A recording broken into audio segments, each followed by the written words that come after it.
Good morning, good afternoon, and good evening, and welcome to episode 8 of the Season Keepers, the show where the only two people we recommend keeping for the season is us. My name's Matt, aka Clean Sheet Wipeout. My name's James, aka FPL Drug. Hey dude, how you doing? Yeah, I'm good, thank you. Yeah, a very interesting game week, obviously. One that I don't think anyone saw coming. I look forward to getting my teeth into it. I was going to say, we spoke about the amount of goals we had in game week 2, and we thought, it's going to slow down. And then game week 3 came and slapped us around the back of the head, didn't it? I certainly did. Some unexpected scorelines, some unexpected scorers. I think that's why I saw the FPL do a post where the average wildcard score is actually lower than the average non-wildcard score, which says it all, really. It made me chuckle a little bit with the amount of wildcards that were being banded around, and as tempting as it was, I decided now -4 would sort some of my problems. Save the wildcard for later on, I think. We're going to need it. Yeah, I think so. I'm glad I did. Obviously, I did see the teams getting posted before the game started, and I thought I was quite scared, really. They actually look really good, and those are the ones that ended up on 13, 21, 18 points. Well, I've seen a lot of triple up on Wolves where they had Size, Podence, and Jimenez as their 3. 0 points between them. So yeah, says it all, really. I mean, there was a lot of -4s for Podence going on, and he didn't even play, so that's got to be a kick in the teeth for those that brought him in. Definitely, yeah. That news was kind of kept quite quiet until late on, wasn't it? And by then, the deadline had already passed. Right, I think we'll just get stuck in, won't we? Have a look at the 10 games that we had in game week 3. Right, We'll start off with Brighton 2, Man United 3. Wow, the drama. Whew. The drama of the finish. Oh, my God. Yeah, it was crazy. Trossard himself hit the post, other post, 3 times. He certainly did. Got a feel for Brighton in this one. Obviously, we had Mopé again come up with a good scoring, and then Solly March got a goal this time. Solly March looked really good. Obviously, he hit the post before he scored. Very unlucky. He hit the inside of the post, and it rolled back nearly clipping the other post. He's always a player that's actually looked fairly decent. He's just never really sort of had a consistent enough return to consider putting him in. But I think he's definitely one to think about in this Brighton team with the way they're playing. They look really impressive. They do, yeah. He had a couple of chances in the second half as well. One in particular came to him on the edge of the box and he blazed it over. But I think that really summed up Brighton's performance. I thought they were really, really good going forward and unlucky to, come away with absolutely nothing in that game. Mainly down to be fair, what was a handball. We'll talk about handballs later on, but Mopé's, I think, in my opinion, was a handball. Comes after the final whistle. Obviously, goes to VAR, and then Bruno, as always, steps up, slots it away, doesn't he? He does. I think the decision was correct. Obviously, it may sting the fact that it was after the whistle had been blown, which is a bit of a strange one, really. I saw a few jokes going around. A tweet the following day saying Bruno scored again. It's 4-2. Like 90 plus 23 hours. I think the tweet was. I mean, that made me chuckle. I did wonder. I had a little look into it because I've never seen obviously this situation before. Because the ref blew his whistle for full time and then gave the penalty afterwards. Had the pen been saved, Man United would not have been able to have a rebound. It would have been treated as if it was a penalty shootout situation. Oh, okay. Wow. Yeah, because technically the game's dead. So Bruno's kick was the last kick of the game. So it's just one to pick up on in future. But it was a rule that I wasn't aware of until obviously looking into it, and I think a couple of people have mentioned it on Twitter that would have been the case.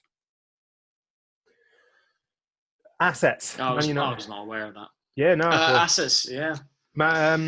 Martial for me, I've got rid of him. I think as have I. Yeah. Yeah. It's frustrating. I mean, obviously, in my predictions, I tipped him to be the one to actually get the golden boot. And he, in fairness, he still could. It's 3 game weeks in. There's no reason to say he won't burn us for taking him out. But Jimenez's run and his consistency is too much for me to ignore.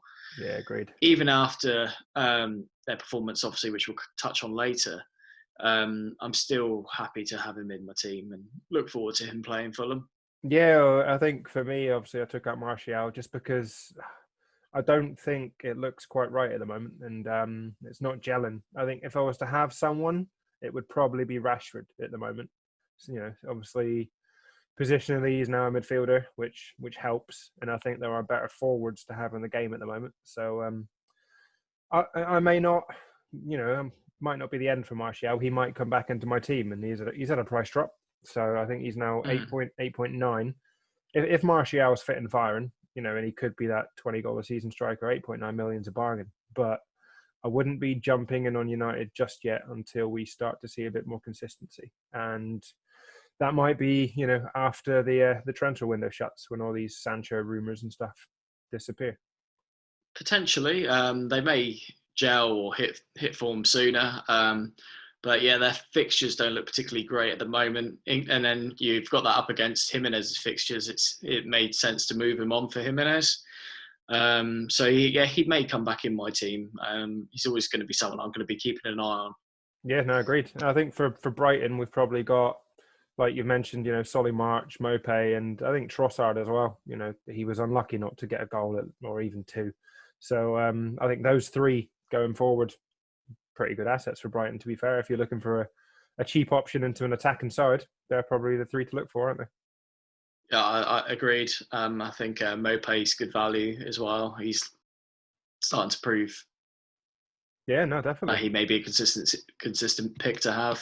Yeah, he's got more goals than I thought he would have at the start of the season. So, right, Crystal. Yeah, if he's scoring against Man U as well, it's not one to be taken lightly. No, definitely not. Right, shall we move on to Palace Everton? Yes, Crystal Palace 1, Everton 2. I had a feeling this would be a tight game. Palace have proven at the start of the season that they're actually quite a good side. They've started well, but I think Everton probably edged it in this one for me. And obviously DCL instantly coming up with another return. He's probably going to be in about 11.5 million price-wise by the season finishes at this rate. Yeah, it's a shame Kouyaté is actually not a defender as well. He was playing as a defender, and obviously he scored from the corner. He went up for the corner and headed one in. Then he'd be more of an option if he was a defender, I'd say. But obviously he's marked as a midfielder because he is a midfielder. Yep. And it's just a short-term covering position for him at the moment. But I think Richarlison, with obviously being on pens, as you say, I think makes a difference. Makes a difference. I think maybe he may be an option instead of going for DCL. I mean, he's only a little bit more. I mean, I think by all means DCL is a great pick, but I've just picked 2 other strikers, 3 strikers I prefer to him. It's not a case. Otherwise, he'd be probably in my team. I just prefer the likes of Ings, Jimenez, and my other striker that I've forgotten. Yeah, we'll come on to that then, won't we? Callum Wilson. I was going to say another jammy fucking goal that you got there, but we'll come on to that later. Yeah. Fucking Wilson. But yeah, now Richarlison, obviously, as you put it, pen taker, and I think he's probably one of the more creative players going forward. Obviously, he's now got James Rodriguez in behind him, trying to provide. I think Richarlison and DCL will probably consistently try to outperform each other this season, and it really wouldn't surprise me if both of them get 15-plus goals, just the way that they're looking. And finally, Luca Dean, pops up with an assist. Again, I think he's 5.5 million in the game, I think? I think so, there or thereabouts. I've personally been put off because I don't see Everton getting clean sheets, but obviously you forget that his main kind of thing is assists. Obviously, he's an attacking fullback, and that's his game, if you will. Yeah. But I still don't think I'm convinced enough to have him in my team. I think I mean, Liverpool actually do keep clean sheets occasionally, whereas Everton, seems to be a very rare occurrence, especially with old Pickford in goal. Yeah, he's. I think he made a couple of mistakes in the League Cup before this game week, and his confidence just looks shot to pieces at the moment, doesn't it? It's not Certainly does. I think he's only one or two steps up from Kepa at Chelsea. To be honest, I think he's heading the same way without the massive price tag. Yeah, I mean, I think he cost a fair amount, but not the 70 mil that Chelsea paid. No, I don't think he looks the same player as he was at Sunderland. And to be fair, it might be a case of because I think his confidence came from the fact that time and time again he'd ping a ball up to the forwards. But he seems to have had that taken away from him at Everton a little bit. They're kind of trying to be a bit more progressive in their play, and I can't remember a pass that he's made this season where he's just pinged it straight to Richarlison or DCL. But are they playing out from the back now, or are they? It seems more that way, yeah. I think obviously where they've now got the creativity in midfield, they're not trying to bypass it as such. Like obviously you've got Allen in there, kind of holding. Obviously James Rodriguez is just he's a brilliant player. Didn't return this week, but I expect him to get returns quite consistently. But it just seems, that I think Ancelotti's got them building up a bit more, and I think they're able to kind of pass it around teams now, which is good to see. I think they are. I think people used to joke about how they didn't really have a midfield. Like there's a big gap between defence and up top. And now they have James Rodriguez filling in between the lines, Richarlison weaving in and out. I think obviously Richarlison's a great player. I think he's got that temperament, but I think that gives him a bit of an edge as well. Oh, it does, yeah. Palace, on the other hand, I've seen quite a few people this week were bringing in Zaha on wildcards. Didn't return. Don't think Palace particularly played that well, to be fair. Everton are a tough team, in fairness. They've definitely improved, and Palace will have better games. But like I mentioned last week, I don't think I'd be piling on Zaha just yet. I've still got the feeling that, his performances in the first couple of weeks are kind of to maybe, show himself off to a few clubs that might come in, but no one's going to pay the price Palace want, and he'll end up staying there. So whether his form then tails off again, we'll have to wait and see. Yeah, I think I agree with what you just said there, to be honest. He's sort of trying to get a move, I guess, through good performances. I think he's one I'd only really want to bring in if they had the decent set of fixtures. I think I'm not overly desperate to get him in, to be honest. There's other players I want. For sure. I know game week 5, game week 6, I think it's Brighton, Fulham, but then they've got like Wolves, Leeds, Burnley. There isn't really that great a run to jump on maybe until after Christmas. So I don't think I'd potentially go there. All right, let's move on to the next one then, because this was a thriller. West Brom 3, Chelsea 3. What a game. Well, yeah, a real shock this one. Obviously, West Brom going 3 up. I don't think anyone saw it coming. I mean, I was expecting to be on the end of a Werner masterclass, comfortable 3-1 Chelsea display. Not this. No. I think that's what a lot of us Werner owners wanted. I captained him and got absolutely fuck all from it. But I didn't expect this. For West Brom to go 3-0 up, I think is baffling. And was it the second goal? Obviously, Thiago's mistake. He then just stays on one knee for the rest of the time, watching as West Brom then run up and score. Like, what's going on there? There's... I don't understand that kind of temperament about a game that, you've come in, it's your first Premier League start, you make a mistake, and rather than getting up and trying to get back, he might not have got on there. He just sits and literally watches it. So, just to see that from Premier League players pisses me off, because it's an attitude problem, and as if they come in and they're like, I deserve to be here. Show some passion. Like, I really hope Chelsea fans watched that and thought, what the fuck you did? And I think a lot of people are obviously questioning why Alonso is consistently getting starts, because I thought he was terrible as well. Yeah. Perhaps you could give Emerson a go again. I mean, you got James starting as right back, obviously got replaced by Azpilicueta, but I think, give Emerson a go. I mean, Could Alonso will be coming to the end of his career shortly, I'd imagine. He, in fairness to him, he looked okay at the back end of last season, but he hasn't shown that kind of form so far this season, I don't think. No, could we potentially see Reece James keep his place right back and Azpilicueta move to left back? Potentially, or maybe even James go left back and Azpilicueta be right back. I think maybe that may happen. Yeah, we'll have to keep an eye. If Alonso's form continues. No, agreed. And then Havertz, got another assist this week. I think he's looking good. But for me, I really want to see Chelsea when Pulisic and Ziyech are fit alongside Havertz and Werner, because for now, I don't think this is the Chelsea that we expect to, see in 3-4 game weeks time, for instance. Once you get that front three for, if you include Werner, I think it's a different story going forward. But defensively, and to be fair, in that kind of holding midfield role, I still think they're not as strong as they need to be.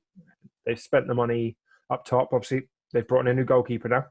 So I don't think we'll see Kepa for much longer. So that could improve things. But I think Chelsea, they should get top 4, but I still don't think they're strong enough to push much further than that with the defensive line that they've got.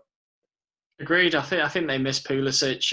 I think we also can't underestimate how much of a benefit it's going to be when the new goalkeeper comes in. Yeah.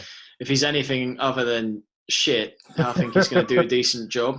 I think that's going to inspire confidence for the defence as well. Yeah, I think it'll do a disservice if we brush over West Brom too much. But Callum Robinson, started up top again and he got himself 2 goals. And obviously the talisman Pereira got himself another assist. So he's doing very well for his price tag.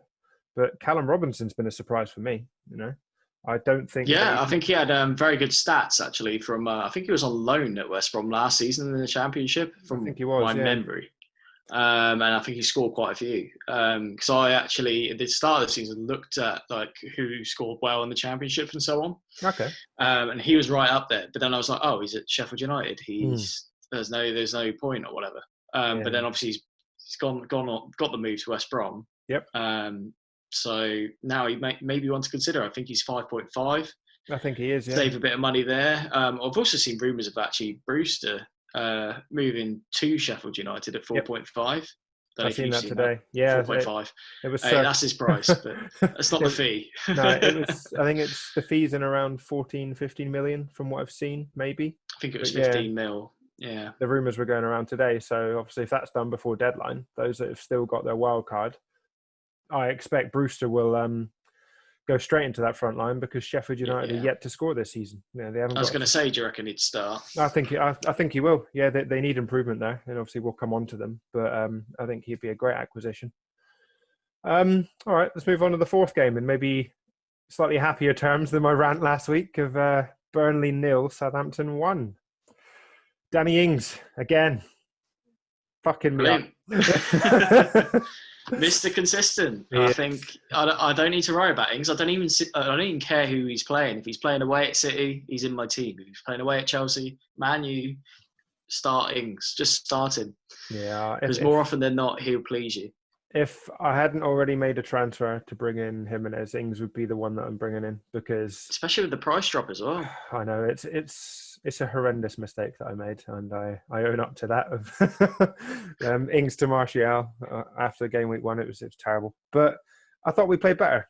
I don't think we were brilliant. Don't get me wrong. It's not the performance that's going to change our season.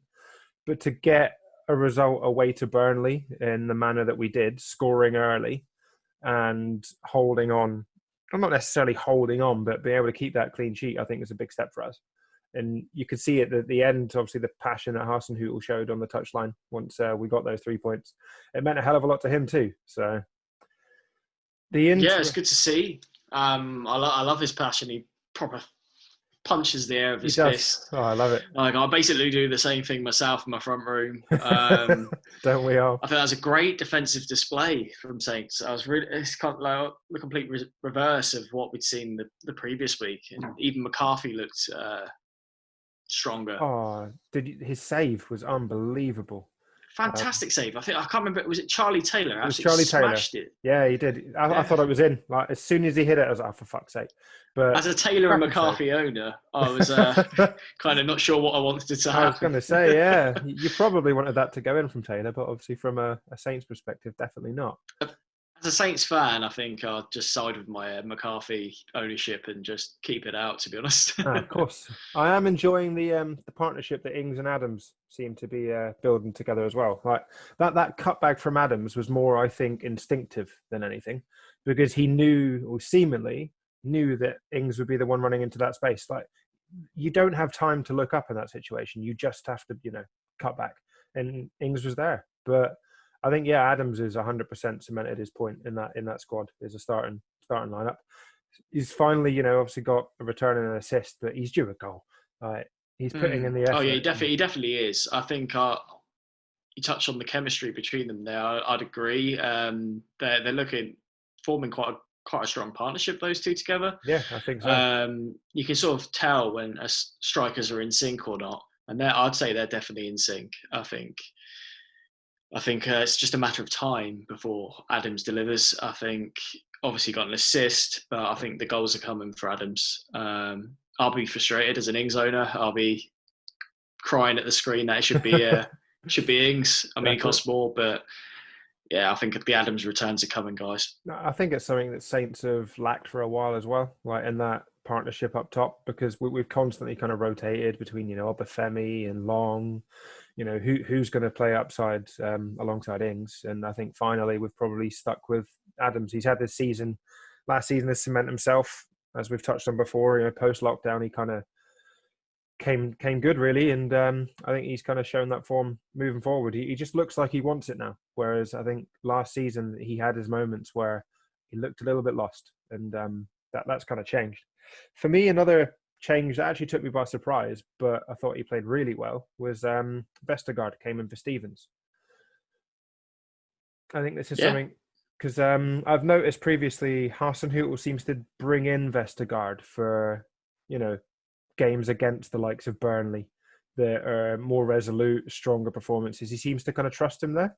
Whereas obviously against, maybe some more attacking teams like Liverpool, I'd maybe see Stevens back in alongside Bednarak. But it will be interesting to see whether Vestergaard keeps his place this weekend, because I thought he actually played well. Yeah, I guess he values his strength, his just sheer size of Vestergaard. I think against the physical teams like Burnley, I think that's, as you say, part of the reason why he picks him for those sorts of games. I think maybe against a Leicester or a Man City, you don't want to be playing him.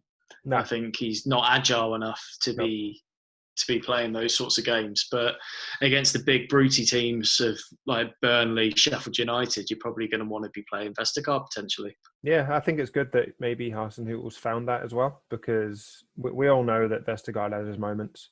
But yeah, against those kind of teams, he's got the strength behind him to hold people off. Burnley, on the other hand, do you think Deitch was trying to make a statement? He's made statements to the board before, but do you think he was trying to make a statement to the board by the fact he brought on no substitutions in that game, despite trailing from very early on? It was potentially no. He may have just been comfortable with his team selection the way it was and wanted to see it through. Just felt like he could maybe change it with the tactics rather than actual substitutions. I don't know if you've read anything that makes you think that. It just took me by surprise. I know they've got injuries. I think 5 of the 7, maybe even 6 of the 7 that were on the bench don't have a Premier League minute behind them. But it was just strange to see all these kind of kids essentially sat in the stands, that they've been called up to the first team. They've got someone on the bench. And for him to not throw any of them on, I mean, I think they said in commentary that maybe he didn't because they're more defensively minded substitutes that were sat on the bench. But I'd be frustrated as a Burnley fan, or like say Saints were in the same situation. I'd be frustrated if we were 1-0 down for that long and we didn't make a sub when we weren't looking like we were going to get a goal. So just seeing it on the other hand, that's kind of what made me think, it's a bit of an odd one. But it could have been because he just genuinely thought he couldn't change things going forward. Yeah, he may have just had faith in the team he had, who he put out, and obviously felt like he probably had limited options on the bench. But as a fan, as you say, you'd be probably crying out for someone to come on the 70th minute just to Yeah, try and change the game, change the way it's going. exactly. So it'll be interesting to see how Burnley get on in the next coming weeks. You know, whether this Tarkovsky situation solves itself out, because I think he's got this toe injury, you know, in inverted commas, because there's rumours that he just doesn't actually want to play for the club and he's trying to get a move. So whether he does or whether he ends up staying, who knows? I think that's obviously probably not helping things in the back room. And the other thing is the contract situation. I didn't realise just how many people at Burnley contracts expire at the end of the season. I think they ran through 13 players in their entire squad. That number might be wrong, but it's quite high of players that contracts expire at the end of the season. So something's going All on. right. Yeah, no, I didn't know that's news to me. Probably a big reshuffle next season then. Potentially, yeah. All right, let's move on then. Sunday's first game, Sheffield United 0, Leeds 1. I'll let you talk about this one because I actually missed this game. Yeah, so I watched the game, and two words that I want to say that stand out from it: Patrick and Bamford. Bollocks. I think it's becoming harder to ignore. I'm still not going to bring him in, but it feels reminiscent of Pookie last season. I feel like he's great value currently at the way he's performing. I think it's a great header. It came off his nose, apparently, is what he said. Brilliant. But it still looked like a great header for me. You got to put him in, and that's what he did. I think he's looking sharp. I'm surprised this doesn't seem to be the same player that people were talking about on Twitter before the season started. Including me. Yeah, he was written off by quite a few people. You're not the only one to write him off, I think. I wasn't particularly expecting anything from him, to be honest. But yeah, great confident display from him. I think Leeds looked stronger defensively, but at the same time, they were still leaving few people at the back, which does sort of concern you with maybe a better team than Sheffield United going forward may actually punish them, because the fullbacks are bombing forward. The whole squad seems to be bombing forward. Like the odd occasion you have like Klitsch hanging back or whatever, but they're a great team. They work really hard. The work rate of Leeds is phenomenal, and I think that's what carried them through this game, as well as the performance of the keeper, Meslier. Some great saves from both keepers in this game. Yeah, so Meslier got 4 saves and Ramsdale made 7, I think. The one Meslier save that I've seen the highlight of is the one where Lundstrom's played through, and effectively it's on the penalty box or the penalty spot.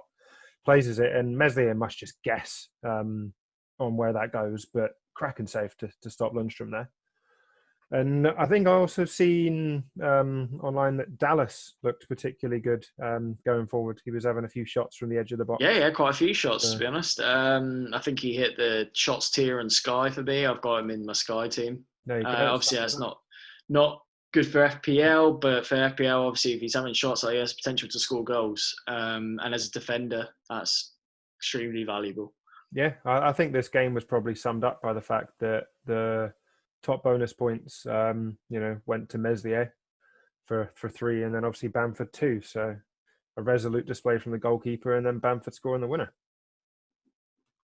Yeah, I think those with Bamford are rubbing their hands, to be honest. Probably got that extra money spread around the team as well. I just hope that he's never going to, what you're talking about, Matthew, but I just hope he never listens to that first podcast we did where I absolutely slated him. So. I'm sure he's tuning in. Yeah, I'm sure he is.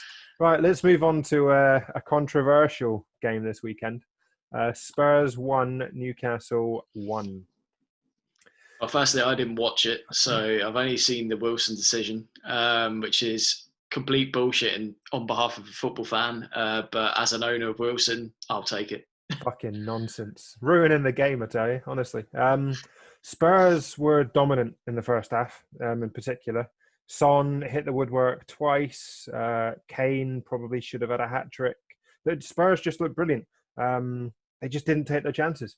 albeit Darlow looked like he was on one. He made 11 saves in total. Some of them, probably routine saves, but a couple of them were, I'd say, worldies. Particularly, I think, was one from Kane that looked really impressive. And after that, when they come in, obviously Son doesn't come out at halftime. Turns out he's actually got a hamstring injury, from what we believe, and could be out for quite some time. So if you've got Son, I'd probably be looking to move him out now. And then I'd be worried, obviously, with Bale not quite fit. How's it going to look going forward for Spurs?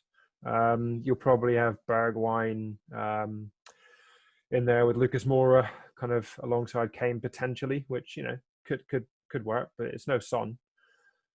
But then in the 94th, 95th minute of this game, Andy Carroll jumps up, headers a ball. Eric Dyer's in front of him, facing the completely opposite fucking direction. Jumps up as well, kind of misses it, and then the arm hits him on the back of the ball, hits him on the back of the arm, goes to VAR, and by the letter of the law, it's given as a penalty. What the fuck? Yeah, absolutely absurd. Like, I couldn't believe it when I saw it. Obviously, in terms of the law, I guess it is the correct decision, but definitely not the morally right decision. I mean, It's clear there was no intent there, and that's what the original kind of idea of handball was, that you intend to handball it. Yep. You tend to change the direction of the ball, or so on. I think it's interesting that decision's been given, to be honest. I think adds more to the argument that Roy Hodgson was putting forward of that it's ruining the game, changing the game. Yeah, of course. We didn't mention that, did we? But, the is it the Everton penalty came from the fact that it was another odd handball decision. So it's not good. And I sincerely hope they're looking into it, because football shouldn't be played like that. You should not be punished for, not only like not actively trying to get your hand in the way of the ball, but not seeing the ball come and hit your hand. Like that can't be football. And if that's the case, people are going to tune out, and we don't need that. No, exactly. Well, yeah, you'd have to be a defender without arms to not concede a penalty by the looks of it. Well, it's crazy. I've already seen defenders going out to, still inside the 18-yard box, defending with their arms behind their back now, because they don't want the ball to hit them. And we can't play the game like that. You lose your balance. If you go down, you're going to use your arms to balance yourself. You're going to use your arms to stop you forward. If the ball hits you in the arm, why are you being punished for that? So I exactly. It's ridiculous. But thankfully, I think we've both seen an article on the Athletic that may shed some hope. Fingers crossed. Yeah, we'll touch on that in the questions later, because I think we've got a question about it anyway. But yeah, there's been words that there might be a little bit more leniency. We'll see, because common sense doesn't tend to prevail sometimes, but we'll have to find out. I don't think Newcastle were great at all. Didn't deserve anything from the game personally, and Spurs should have, taken all 3 points. I don't think you can blame Mourinho, because it's the players on the pitch in the first half there that didn't take the chances. So let's move on before handballs make me any more angry. Wow, a game that I don't think, the first of two games actually that evening that we didn't really expect, was Man City 2, Leicester 5. Obviously a crazy result. Obviously the Jamie Vardy show, so to speak, really. Could have had 4 if he was on the pitch for the final pen. I was going to say. His trick. Did you Another see, hat trick. It was his first goal, wasn't it? That wasn't the pen. The flick from Castagne's cross. I think so, yes. Yeah, unbelievable finish. Like for that technique. I mean, I try that consistently on a Monday night, and it's shit. The ball goes nowhere near the goal. But just to see Vardy, like, everybody talks about his age, he's going to slow down, he's going to do this. It doesn't mean that his instinct's going to go. And when he's in that position, he knows exactly where the back of the net is, and he proved it again. I don't think he's been credited with enough to start this season. I know you took him out for Martial, and that's gone just as well as my Ings transfer. But not well. I just think, a lot of people at the start of the season potentially wrote him off, and he's still only owned by 22.5% of the game, which is surprising. Yeah, he's clinical. That's what he is, and I think you are better off if you just sort of stick with him even through the rough patches, because he'll return at the end of that rough patch with a 2-goal haul and then probably score in 5 consecutive games. He's a great player, and obviously I regret taking him out. I mean, I was confident of his ability at the start of the season. That's why he was in my Gameweek 1 team. He scored 2 goals, but I thought I'll bank those and run. Yep. Go onto the Martial train with a good set of fixtures, where he did obviously disappointed. Yeah. Provided nothing in those games, barely even moved. Exactly. And I think I think Maddison summed up Man City's performance. He comes on for the last 20 minutes of the game, gets a goal and an assist. And I mean, his goal was a peach, but it's an exact replica of what he did in the cup game. You know, kind of cutting in from that left-hand side and then pinging it top bins. For him to come on and get a goal and an assist, Pep can't be happy with that. Like that's to allow a player to make that kind of impact from the subs bench within 20 minutes is madness. And I'm sure he's not happy with that at all. And it was a beautiful effort as well. Curled it just out of reach of Edison. Whereas Man City, we obviously got the news that Jesus is also injured. And they then had to go with Sterling through the middle. And then obviously it was Mahrez, Foden, De Bruyne kind of in behind. Just didn't get going. You know, they've come out with all sorts of excuses. I think I saw Rodrigo making statements like, Leicester didn't come and play football and they didn't do this. Men behind the ball was what he said. Like, joke. Fuck off, mate. Like, get on with the game. You've lost 5-2. Exactly. If they can't be that far behind the ball. Exactly. If they didn't come out to play football, then how the fuck could they have scored 5 goals? Admittedly, 3 pens, but they've gotten to the positions to win those penalties. So it winds me up when players come up with statements like that. I'm like, just man up. Go on. Yeah. Go back to the training ground. Excuses. Yeah, it's terrible. You've been thumped at home. Nobody expected it. You're in front of the media. Obviously, every game's televised now, and they're aware of that. And they've been made to look mugs. But City, just Mahrez, I thought he had a reasonable game. The rest of them don't particularly think they were brilliant. KDB didn't really make much of an impact. Foden was anonymous. It's one of those games. I don't know if you'll be able to hear in the audio any fireworks, but there's fireworks going on outside. Interesting. Someone's birthday. Yeah, I don't know. It's just Manchester, to be honest. Yeah, anything goes on up there, isn't there? As soon as you guys are into local lockdown, people go mad. Exactly. Shall we move on to a game I'd like to talk about? West Ham 4, Wolves 0. Yes. Where to start with this game?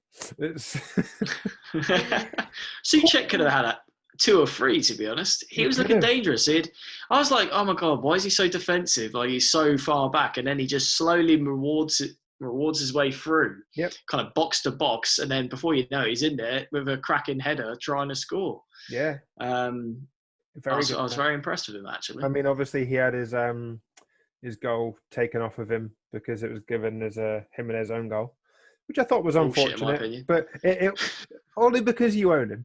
But it was going. It's not going. It's going in. It didn't really change the course of the. It was going in. Disagree. But Bowen, I thought, looked brilliant. That kind of front 3 now, where they've got Fornals, Bowen, and Antonio, is starting to gel. Like I think 3 players that are willing to fight for the club. Whereas obviously they've had players before, the likes of Lanzini. They've also got Allaire. You've got Felipe Anderson. They're the type of players that I don't think would throw themselves in front of the ball to win a challenge or, kind of go 50-50 for that last-ditch header and whatnot. But these 3, they've got them going together. And I think, they allowed Wolves to kind of come to them. West Ham were almost like, come and play us, see what you can do. And then they just hit them. And to get the 4 goals was incredibly unexpected, to be fair. Like, I know we all basically said, West Ham's first game is all right. And then after that, good luck. Like, you've got terrible run of fixtures. So for them to come out and score 4 against Wolves, blimey. It's impressive. Yeah, it's Very. impressive. I think then that fixture run doesn't look as bad as you think it is. I mean, if they play like that, they'll do well against any team, to be honest. Wolves are a very good team. So if you can do that to Wolves, then I'm sure you've got the potential to do it to Man United. Like, I don't see why not. I think Bowen is one I'd be looking at if I didn't have any West Ham players. Yep. No, he's looking good. But Bowen or Antonio for me. I think Antonio probably could. Antonio's the safer bet. Yeah. No doubt. But if you fancying a risk, if you're feeling punty, I'd go Bowen. Yeah, no, good player, very good player. And I don't think Wolves knew what hit them. I don't think any of their assets particularly stood out. I've seen wild cards this week that, rightly, in my opinion, punted on Wolves and went Size, Podence and Jimenez. 0 points from the 3 of them. I think that sums up this game. Obviously, Podence was injured, which the news came after the deadline, which was unfortunate. But I don't expect Wolves to carry on like this. And potentially this weekend is the game that they pick the form up again against a dreadful Fulham side, which we'll touch on. But I'm hoping, because I think we've both brought Jimenez in, haven't we? That we have. He finds a bit of form this week. So I think they'll bounce back, no problem, against Fulham. Even if they don't even play that well, I think they'll still comfortably get past Fulham. Yeah, they should do. And coming on to Fulham then, Fulham 0, Villa 3. I don't think many people thought this was a surprise. We both predicted Villa would go on and win in this game, and they did it comfortably. Fulham had one chance, I think. Well, Mitrovic had a few headers, but they had one chance that was obviously ruled out for then a Mitrovic foul in the build-up that they actually put away. Other than that, don't think they were great. Defensively, they were woeful. It seems that teams can so easily get in behind, and that was summed up by Mings's header from the free kick. Just a simple ball whipped in from the edge, and then no one marks Mings. He just runs in behind the defensive line, pops it in. Just, it's one of those goals where you look at it and you're like, are you actually working on anything in the training ground defensively? Because it was so easy. If you've got Mitrovic, maybe hold, but other than that, don't go near Fulham. I think I'd look to move Mitrovic on for the likes of Mopé, to be honest. But yeah, no, that's fair. Unless you're using your transfers elsewhere, I think that'd be a good move. Yeah, but Villa, you've got Jack Grealish, Conor Hourihane is actually looking like a good little player, and John McGinn as well. I think you've potentially got some cheap ways into that Villa attack, and even maybe give him some time. But I think Ollie Watkins, he's got a bit about it, and he does not stop running. He was unlucky at the weekend, and I think he probably will, get the odd goal here or there. But I'd maybe stick with the likes of, Grealish and McGinn if you wanted Villa coverage. I don't know if you would, at the moment, given their fixtures and stuff. But if you do, then yeah, I don't see why not. They're actually looking a lot better both defensively and going forward this season. Yeah, I'll be tempted by Hourihane. I think he's done quite well at the start of the season. Yeah, a decent amount of assists. I think it was. Yeah, because he's got a goal. He's already got a goal and an assist this season. And then was it last season? He got 5 assists and 3 goals. It's not great, but vastly reduced minutes. He only played 1,500 minutes last season. So yeah, exactly. If you extrapolate that to a full season, then he's going to at least double that. Yeah, and then the other talking point is obviously Martinez keeps another clean sheet. So for those that jumped on him in their wild cards, fair play. I just wish that he was a Villa player at the start of the season, because even though they had that blank to start with, at $4.5 million, I think he probably would have been in my squad. Oh yeah, likewise. I'd have put him in my team because we saw how he played for Arsenal at the back end of last season. So yeah, frustrating the timing of the move, but hey ho. Yeah, that's the way it's gone. Exactly. Want to keep an eye on, and obviously, if we do end up having 2 free transfers, then I probably will bring him in because he's better than Johnston that I've got at the moment. So, all right, final game, and brilliant game last night, I thought, was Liverpool 3, Arsenal 1. Yeah, great performance from Liverpool. I think they showed their quality. While Arsenal didn't look terrible, I think the attacking quality of Liverpool just shone through. They have the end product that Arsenal lacked that night. I Yeah, think Lacazette's finishing was particularly poor. The two yeah. chances where he's through, basically almost a one-on-one with Alisson, and both times hit it straight at his knees. I mean, I think had, say, Aubameyang been in that position, you'd be seeing 2 goals from Arsenal. Yeah, quite possibly. I mean, I think his first one was probably offside and he might have known about it. But the second one he was through. Yeah, it was almost as if he realized how much he fucked up the chip of the first one that he then tried to, take it round Allison. And Allison just made himself big, stood strong, and hits at him. But yeah, I think you're right in terms of if Aubameyang was through in that goal, I'd probably expect him to score. And I think Lacazette knew that when he obviously got subbed off for Nketiah. He sat in the stands and you could see it in his face that he knew that he had screwed up there.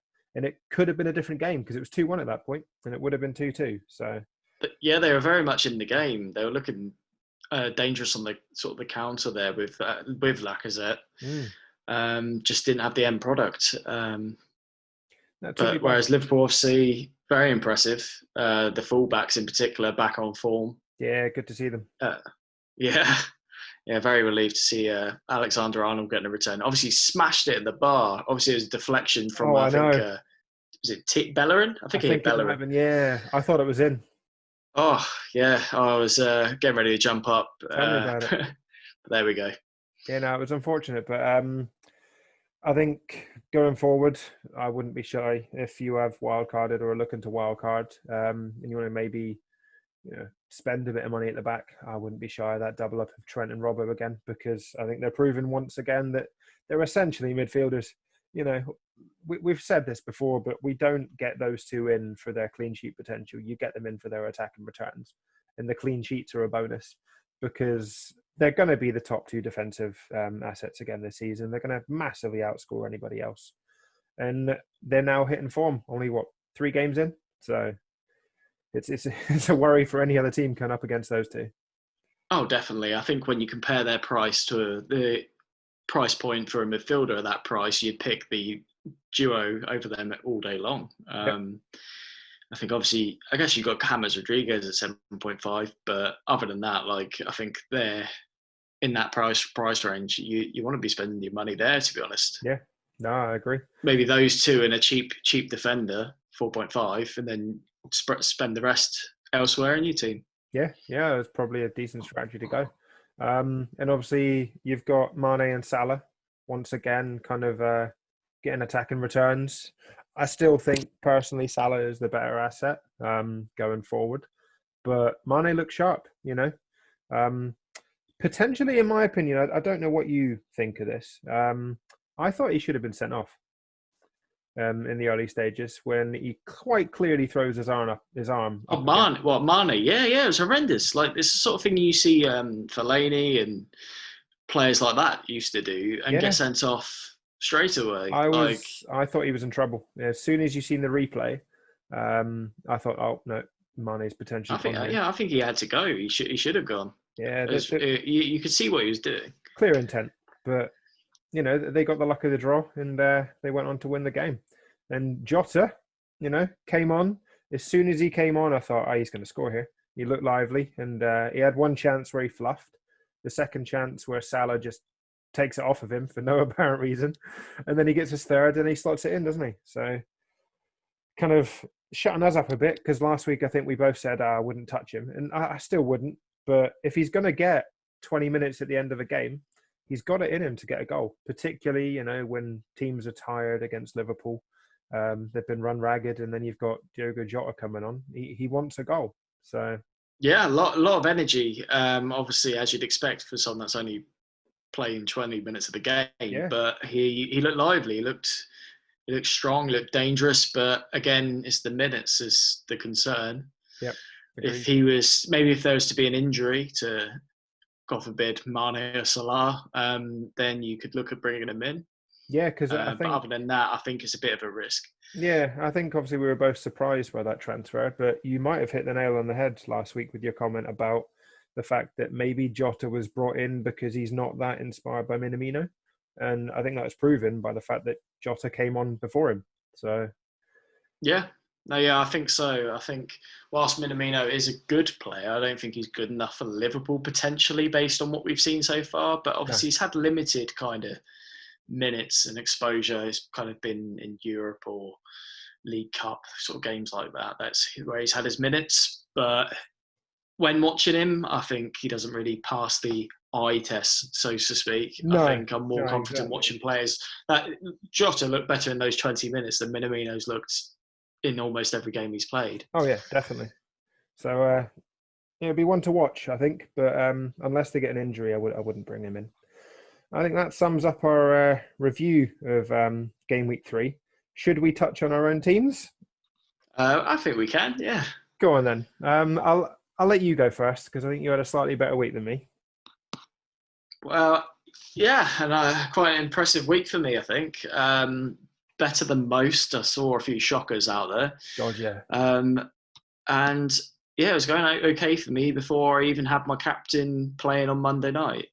So I got returns from Alexander Arnold, Souček, Wilson, Ings, Eiling, McCarthy. Some more expected than others. I didn't really expect a Souček return against Wolves, to be honest. No. He was just kind of in the team due to injuries.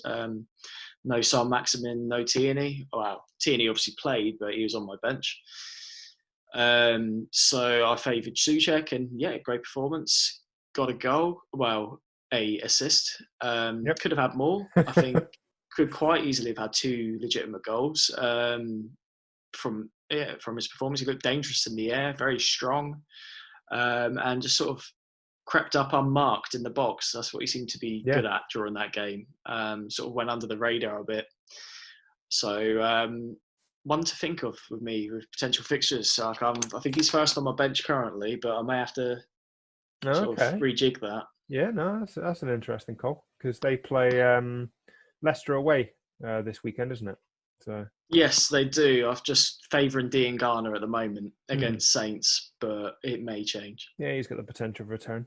I had a relatively good game week, not as good as yours, but I got 46, so I can't complain. Again, given the amount of scores that we've seen, and even obviously FPL, the official account, as you said, we're laughing about the fact that the amount of wild cards that were played and the general overall score of those was less than the game week average. So that was quite amusing. But yeah, I had returns from my back line of Ayling, Trent, and Walker Peters. Salah obviously got me the assist, and then Calvert-Lewin got me the goal. But I think Captain Werner let me down, which was annoying. Big And time, then big to time, I see think. neither De Bruyne nor Foden, come away with any returns in that game was a bit of a surprise. But I'm hoping they come good this weekend against Leeds, which is one that Leeds maybe going to have to contend with. And De Bruyne for me is probably captaincy material this weekend. I would definitely say so. He may not be my captain, but he's definitely in my thoughts. Yeah, no, I'll have a look. And then we'll continue with the running theme of the joke that is our girlfriends and fiancés, because your girlfriend Storm is currently still ahead of me with 7 points more than 158, and then my fiancée Ellie is the first one in our little friendship group to break the 200-point mark. She's on 204 points, 65 points this week. And that included a captaincy fail with Son as her captain. So had she nailed that captaincy spot, she could be flying. She's 100k in the world at the moment. She's 53 points ahead of me, which is the equivalent of 2.7 million places.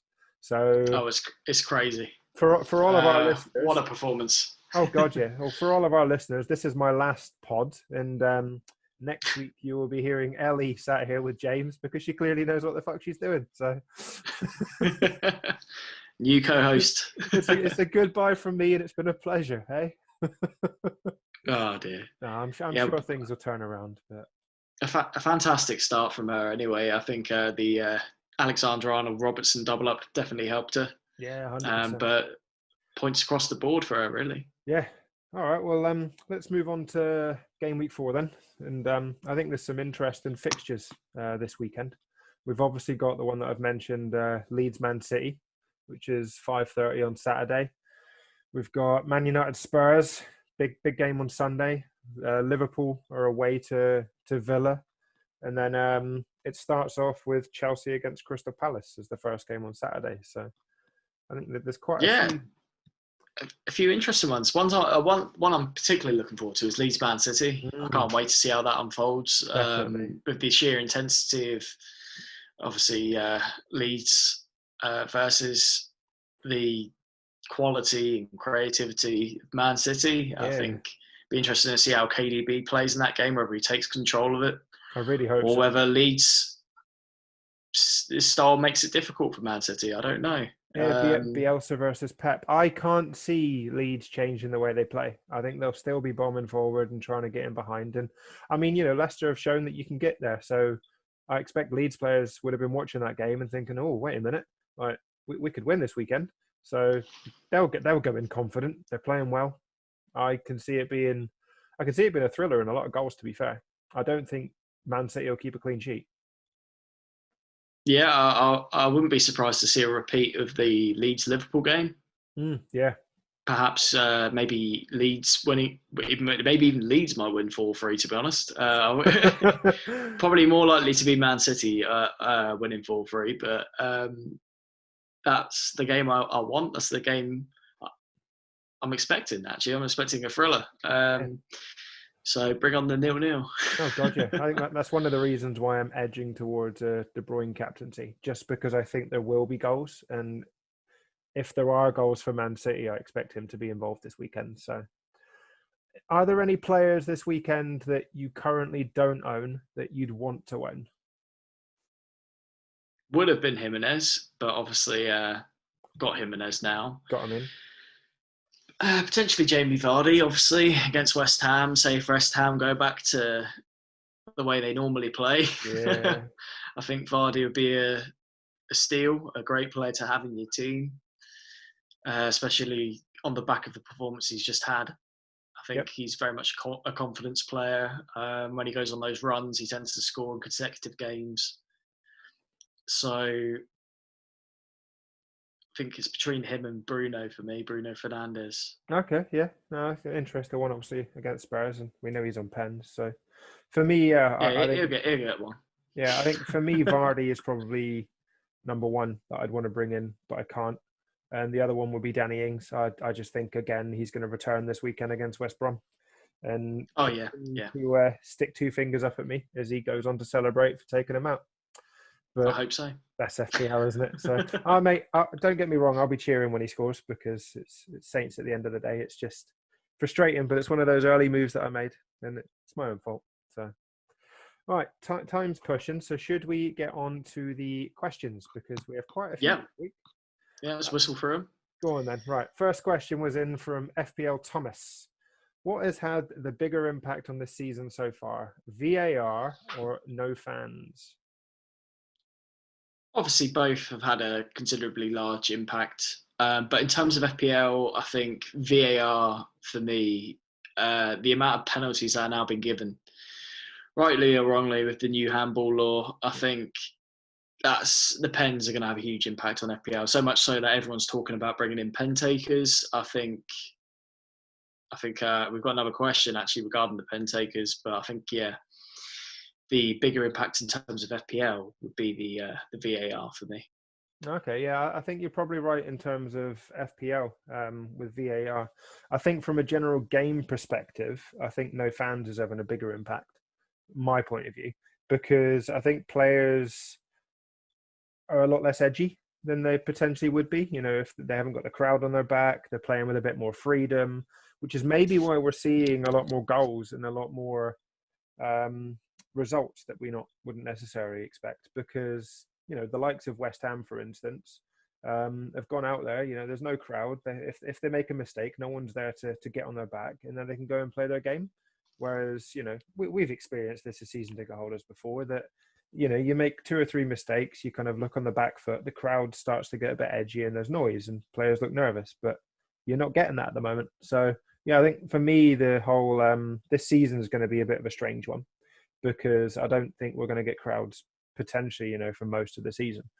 So we might see a continuation of some strange results, and maybe this whole goals thing might keep up.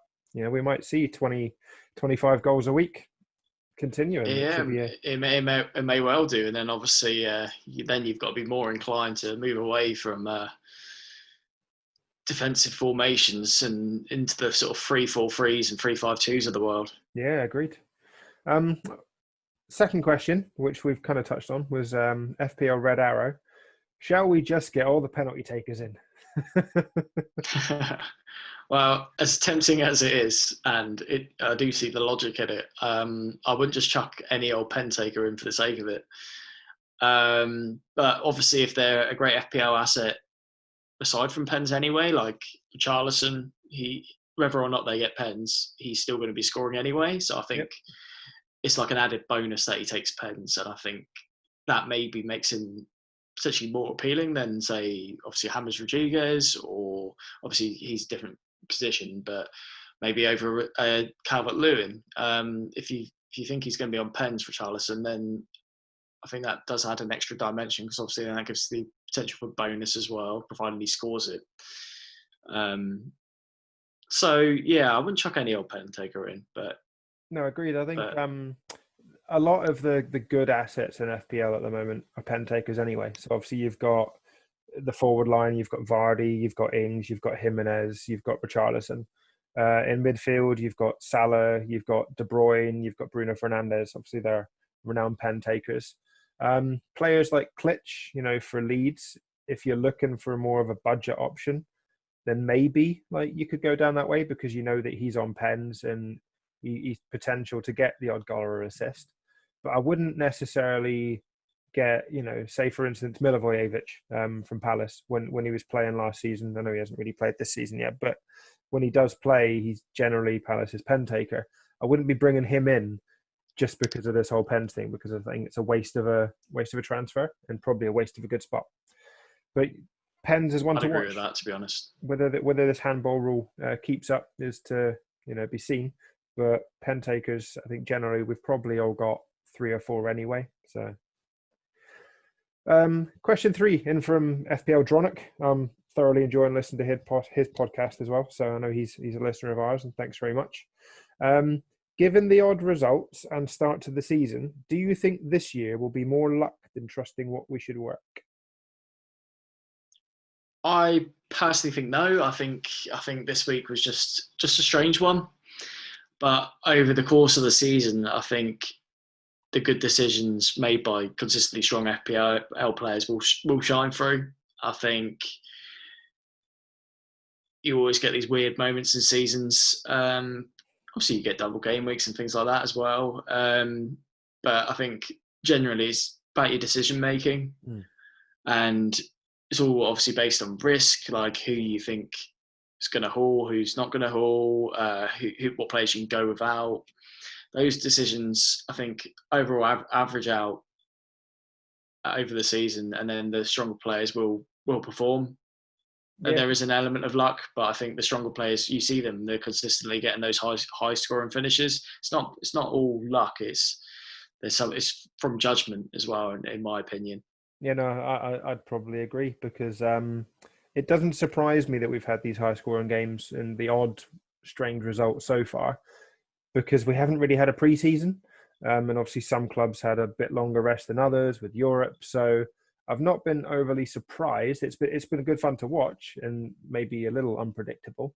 But I think after the international break and stuff, that'll probably even out. And like you said, it's the same players at the moment that are consistently getting the returns that we've had before. We've got Jamie Vardy, we've got Mo Salah, we've now got Trent and Robbo.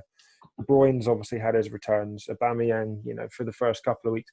It's players that we know anyway in FPL. It's not like we're getting some random kind of Fulham midfielder coming up and bagging 2 goals in a game and all that stuff. It's not.